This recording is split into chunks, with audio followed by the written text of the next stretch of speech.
First day அக்னி நட்சத்திரம் எவ்வளோ mass காட்டுது பாருங்க. சென்னை அப்படியே மாறி போச்சு. அப்படியே பயங்கரமாக எப்படி மழை பாருங்க, செம மழையாக இருக்குது. இப்போ இத்தனை நேரம் மேகமாக இருக்குது, காற்று பயங்கரமாக அடிச்சுது, சூறாவளி மாதிரி காற்று அடிச்சுது. எங்கே மழையே வராமல் போயிடுமோ, கலைஞ்சிருமோ அப்படின்னு நினச்சோம். வெயில் பயங்கர ஜாஸ்தியாக இருந்தது.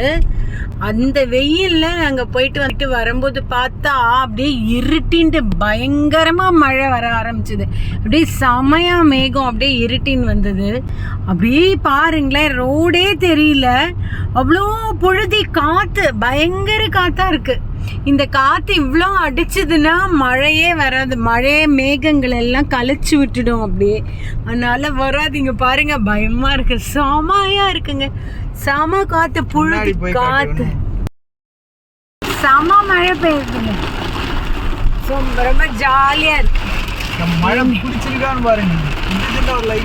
ஆமா, இந்த மழை எத்தனை பேருக்கு பிடிச்சிருக்கோ டக்குன்னு அமுக்குங்க லைக் பட்டனு. செம ஜாலியா இருக்கு. இப்போ இந்த காரோட அப்படியே இந்த ரூஃப் டாப்பை திறந்து, இது பேர் என்னடா ரூஃப் டாப்பா, என்னடா நான் படம் ரூஃப் டாப்புன்ட்டேன் டப்புன்னு. ஹோட்டல்ல ரூஃப் டாப், சன்ரூஃப், ஆமாங்க ரூஃப் டாப்புன்ட்டு அதுக்கப்புறம் பேரே வர மாட்டேங்குது. அதில் போய் நின்னா எவ்வளோ ஜாலியாக இருக்கும்ல. இந்த பையனை ரொம்ப நேரமாக கேட்குறேன், ஒரு சுட சுட பஜ்ஜி வாங்கி கொடுறான்ற, ஒன்றுமே வாங்கி கொடுக்க மாட்டேங்கிறாங்க.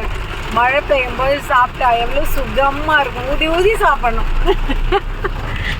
நல்லா இருக்கா? எத்தனை பேருக்கு இந்த உங்கள் ஏரியாவில் இப்படி மழை பெய்யுதுன்னு சொல்லுங்கள், ஒரு கமெண்ட் பண்ணுங்கள் ப்ளீஸ். பாய்.